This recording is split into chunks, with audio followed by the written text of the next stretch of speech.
Picking up where we left off. We're in, I think we're in chapter 5. Chapter 6. Page 64.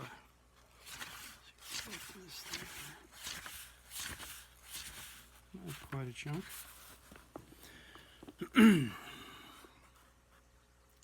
He swung the horse up into the rocks and slid from the saddle, easing forward to the rim of the shelf overhanging the line cabin. Lying face down among the rocks, he could see puffs of smoke from the brush around the cabin. Waiting until he saw a gleam of light on a rifle, he fired.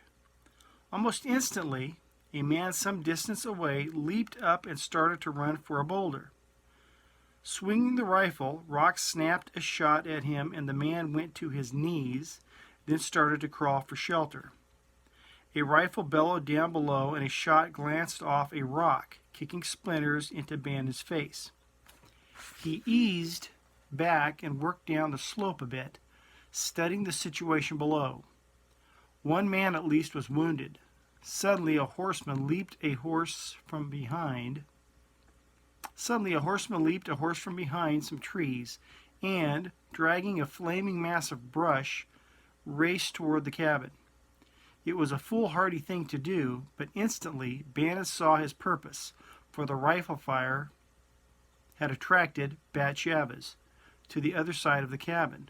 Rock lifted his own rifle and steadied it. A flashing instant of aim, then he fired.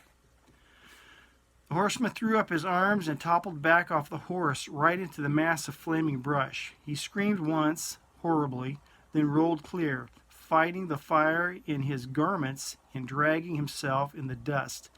Another man rushed from the brush to aid him, and Rock held his fire. Not sure if that was a tactical thing to do. Suddenly, there was a heavy roll of thunder. Looking around, he saw the clouds had come nearer, and now there was a sprinkle of rain. At the same instant, he heard the pounding of horses' hooves, snapping a quick shot at the brush. He was in time to hear a startled yell, and then the attackers broke from the brush and, scrambling to their saddles, charged away across the valley, and then the rain broke with a thundering roar, a veritable cloudburst. Rushing to the gray, his horse, he swung into the saddle and put the animal around to a steep slide of shale and rode down to the barn near the corral. Johnny rushed up to him. "You all right?" "Yeah, how's Bat?" "Don't know, but Bat went in. You go ahead, I'll fix your horse up." Rock sprinted for the horse and got in. Slamming the door after him, Bat looked around, grinning wildly. "Man, was I glad to hear that rifle of yours," he said. "They had me surrounded.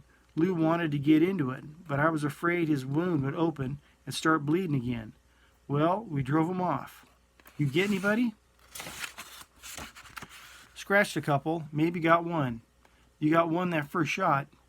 "I seen him fall. That'll be one down and 2 bad hurt, maybe 4.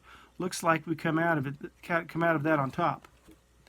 "I was headed for Poplar and saw them. I was afraid you'd be outside and they'd split you up," said Bennett. Chavez spat. "They mighty near did. I just been to the spring for water." Rock stared into the fire. This would mean nothing one way or another. They had been turned back from the first attack, but they would not be convinced. He had killed a man, and who it was would matter a great deal. He knew. Let me do that again. He had killed a man, and who it was mattered a great deal, he knew.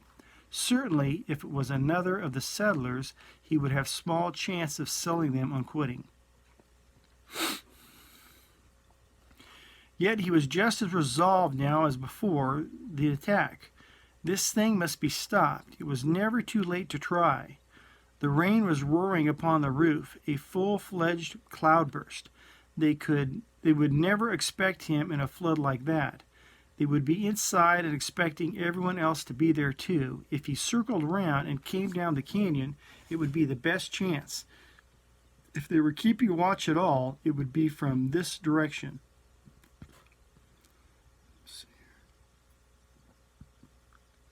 Sharon was outside when she saw the rain coming, and she waited for it, liking the cool air. Over the distant mountains across the valley, there were vivid streaks of lightning.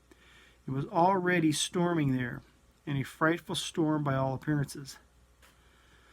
She was alone and glad of it. Mary had wanted her to come to the Collins house, where several of the women had gathered, but she knew she could never stand to be cooped up now. She was restless and worried. Her father was out there, and for all his courage and willingness to go, Tom Crockett was no fighting man. He was not like Bannon. Strangely now, she was a little worried about Rock Bannon. He was hard, seemingly impervious to harm. Even now, he might be over there across the valley. He might be killing her father, or her father might be shooting him. 12 men had ridden away. 8 of them were settlers. Collins was dead. Dead Kitchen still too weak to ride.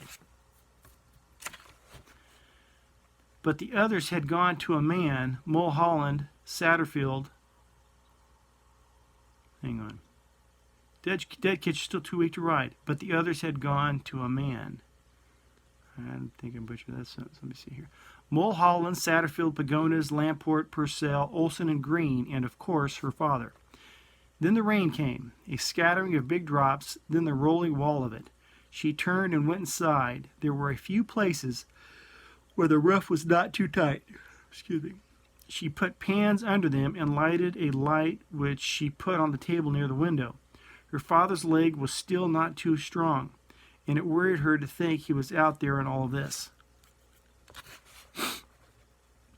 She caught a glimpse of herself in the mirror, a tall girl with a great mass of red gold hair done in 2 thick braids about her head. Her face was too pale, her eyes too large. She heard them coming before she saw them, and saw a horseman break away from the others and cross the grass, now worn thin from much travel. When the horse was stabled, her father came in, stamping his feet and slipping out of the slicker.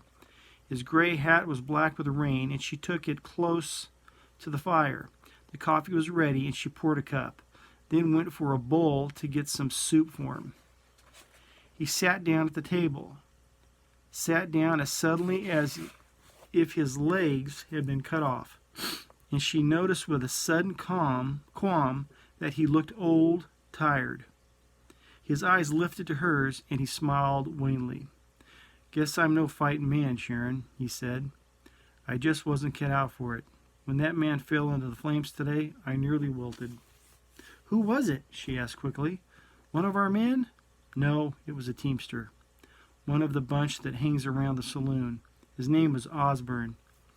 We rushed the house, and one of the men inside opened fire, wounded one of the men, first shot. We had the house surrounded, though, and would have had them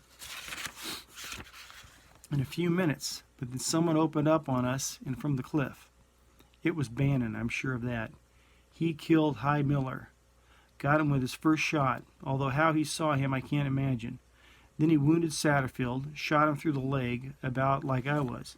This Osborne got on a horse, and," his voice rambled on, and all she could think about was that her father was home, that her father was safe.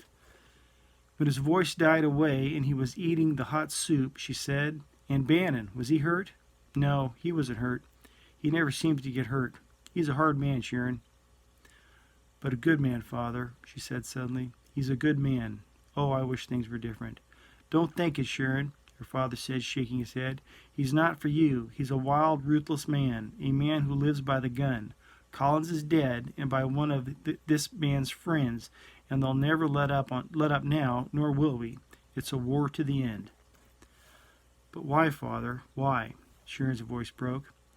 "Oh, when I think that we might have gone by the other trail, we might have been in Oregon by now. Sometimes I believe that everything Bannon ever said about Mort Harper was true. All we've done is to come on here into this trap, and now our oxen are gone, all but the 2 you used to plow, and we're in debt." "I know," Crockett stirred restlessly, "but it might have been as bad wherever we went. You must understand that. We may be mistaken in Mort. He's done what he could, and he's standing by us in this fight. The fire flickered and hissed with the falling drops of rain in the chimney, and Sharon crossed and knelt beside the fire, liking the warm feel of it on her knees. She sat there staring into the flames, hearing the unrelenting thunder of the rain and wondering where he was. Where would it all end? That boy, Wes Freeman, slain in the hills, then Collins and now Miller, Dead Kitchen recovering from a wound, Jim Satterfield down, and the whole affair only beginning and no end in sight. The door opened suddenly and without warning, and she whirled, coming to her feet with her eyes wide. Disappointment swept over her, and then fear. Pete Zapata was closing the door after him. He was smiling at her, his queer, flat face wet with rain, his narrow rattler eyes searching the corners of the room. "Not here?" he whispered hoarsely. "Pretty soon, maybe." Who? Who do you mean?" she gasped. Her father was sitting up very straight, his eyes on the half-breed. Zapata glanced at him with thinly veiled contempt, then shrugged. "Who? That Rock Bannon. A few minutes ago he comes down the canyon on his horse. Now he is here somewhere." Oh, this is kind of like a Spanish lingo here. I can't even do that. "A few minutes ago he comes down the canyon on his horse. Now he's here somewhere. Who knows? But soon he will come here, and then," he smiled, showing his yellow teeth between thick lips. His eyes shifted from her to her father. "If one speaks to warn him, I kill the other one. You see?" I can't. "If one speaks to warn him, I kill the other one who see him, huh?" I can't do that. Fear left her lips, her eyes wide. Slowly she turned back to the fire. Bannon would come here? Zapata was right. If Rock had come again to Poplar, he would not leave without seeing her. He might come at any minute. She must somehow contrive to warn him. So Zapata's going to wait. The Still Dust Stallion liked the dim, shallow cave in which Rock stopped him. But he didn't like being left alone. He whimpered a little and snorted with fear as Bannon started to move away. But when Rock spoke, the stallion quieted, resigned to what was to come. Rock Bannon moved out swiftly, keeping under the trees, but working his way closer and closer to the house of Pagones. He didn't know what he was getting into, but Pagones was the most reliable of them all, and the strongest one. If resistance to Harper was to come, it must come from him. Crockett lacked the force of character, even though he might have the will. Besides, Pagones had the knowledge, very close to him, that one of Harper's men had shot down Dead Kitchen.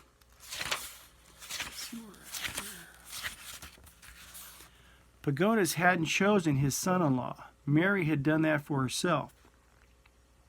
But Pagones couldn't have found anyone he liked better. Dud was energetic, tireless, capable, and full of good humor. George Pagones, in his heart, had never felt sure of Mort Harper. He had listened with one part of his mind to Bannon's protest, even while the smooth words of Harper beguiled him. Pagones had returned wet and tired. Like Crockett, he had no love of killing. He had seen Osborne tumble into the flames. He had seen Miller killed. Knowing the trouble Miller had caused and how he had attacked Sharon while drunk, Pagones was not sorry to see him die. If it had to be someone, it might as well have been Miller. Yet seeing any man die is a shock, and he had been close to that man. Many men are aggressive and willing enough to fight, but when they see death strike suddenly and horribly, their courage oozes away. Pagones had the courage to defend himself, but his heart was not in this fight, and the action of the day had served to make him very thoughtful.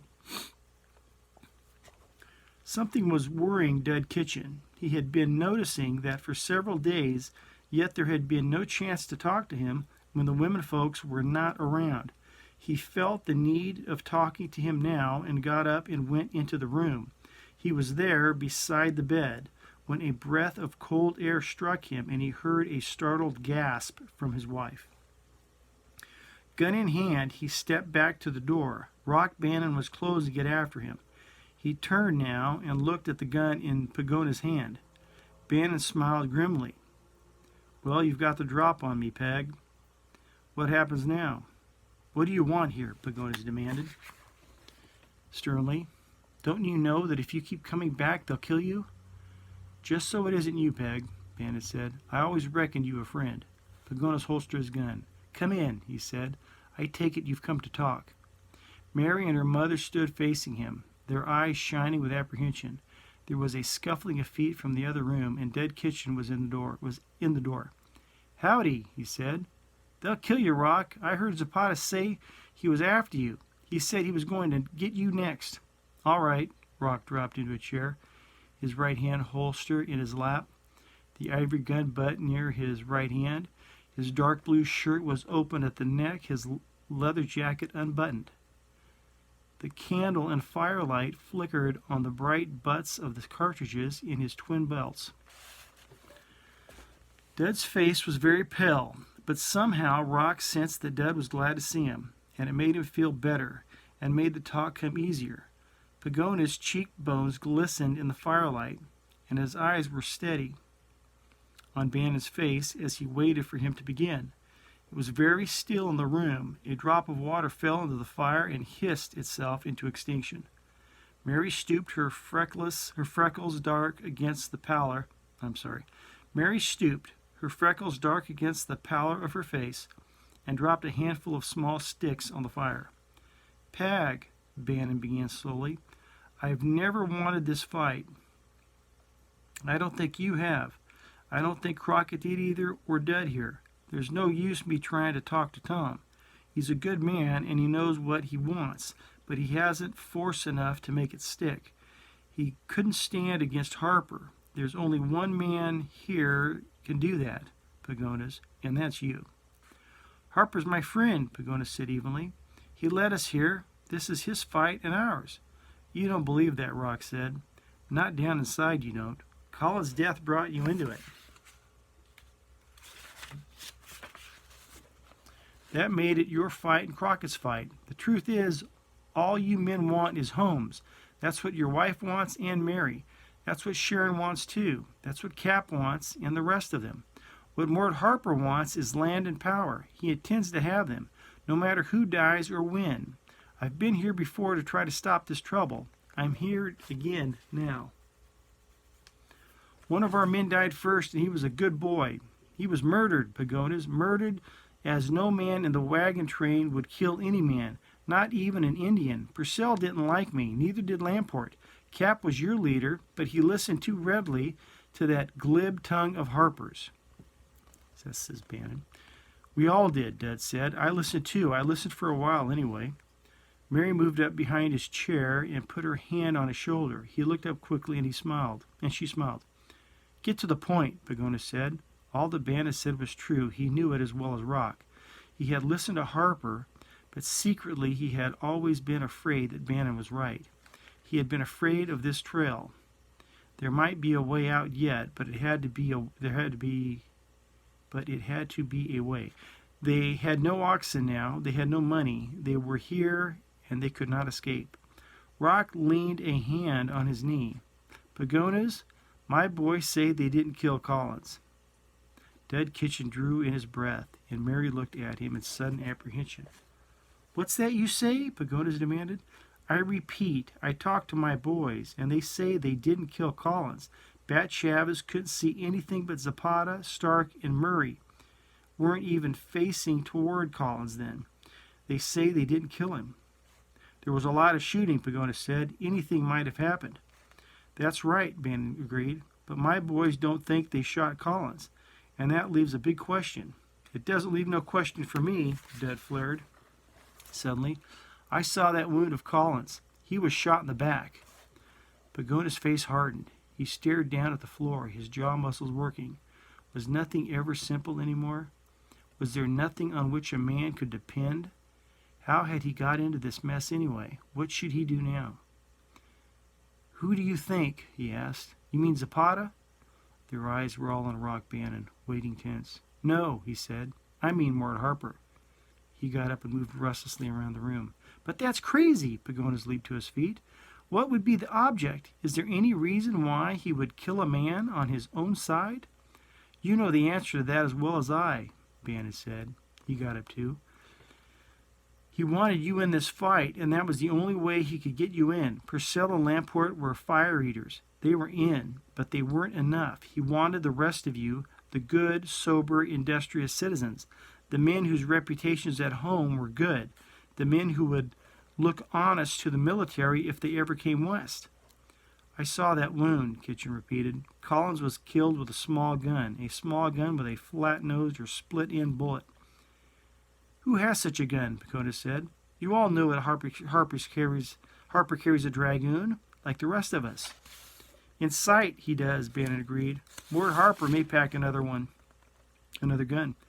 Rock stopped, feet apart. I've got to get out of here, Peg. I've got to get going and fast. There's not much chance of anybody being out tonight, but I can't gamble on that. I've got to get away from here.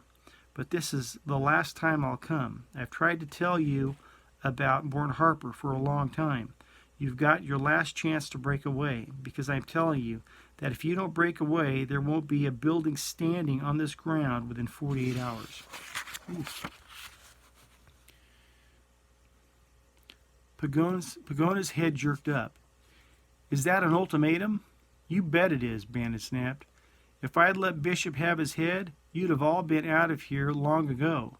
West would be alive now, and Collins, and Murray wouldn't be packing that slug in his leg, and Dud would be on his feet.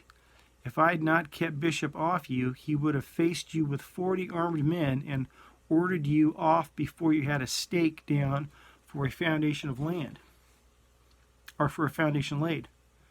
Those boys of ours are spoiling for a fight. They hate Harper's innards, and they want Zapata. He's a murdering outlaw, and they all know it. I don't know that I can do anything, Pagonis protested. We have to think of Zapata as it is.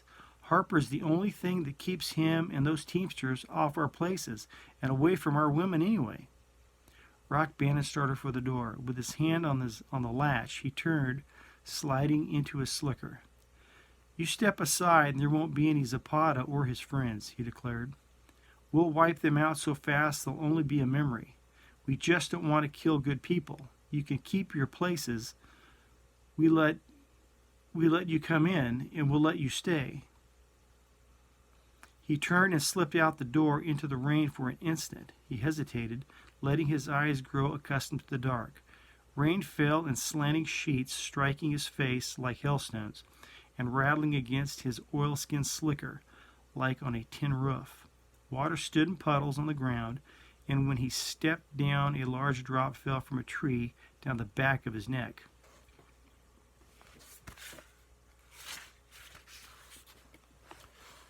He hesitated, close against the wet tree trunk, and stared into the night. There was a glow of light from the window of the Crockett place. Somebody was still up. He hesitated, knowing it was dangerous to remain longer, yet longing for a sight of Sharon, for the chance to take her in his arms. He never had. He had never kissed her, never held her hand. It was all a matter of their eyes, and yet he felt she understood and perhaps responded to his feeling. There were lights from the saloon. They would all be down there now, playing cards, drinking. It was a pity he had none of the boys here. They could go in and wipe them out in one final desperate battle. Lightning flashed and revealed the stark, wet outlines of the buildings. The green of the grass, worn down now, between him and the Crockett cabin. He stepped out from the tree and started across the opening, hearing the far-off thunder muttering among the peaks of the mountains, beyond the valley, muttering among the cliffs and boulders like a disgruntled man in his sleep. He did not fasten his slicker, but held it together with his left hand and kept his right hand in his pocket. Slopping across the wet ground with the rain battering the brim of his hat, beating with angry skeleton fingers against the slicker. Under the trees he hesitated, watching the house. There was no horse around. Suddenly a column of sparks went up from the chimney, as if someone had thrown some sticks on the fire. He started to move, and another cluster of sparks went up. He hesitated. A signal? But who would know he was near? A third time, 3 times was a warning. 3 smokes, 3 rifle shots. What could it be? Who could know he was here? It was nonsense, of course, but the sparks made him feel uneasy. Then again 3 times. Once more weakly, sparks mounted from the chimney. Somebody was playing with the fire, tapping with a stick on the burning wood or stirring the fire. No matter, he was going in. He felt cold, and the warmth of the room would be good again before he began his long ride to the line cabin. A long ride because it would be foolhardy to go down the canyon toward the valley. He stepped out from under the tree and walked up to the house. His boots made sucking noises in the mud before the door. Lightning flashed, and the water glistened on the smooth boards of the door. He should knock, but he stepped up, and keeping to the left of the door, he reached across with his left hand and drew the door wide. We'll keep it there. See you tomorrow. Love you. God bless.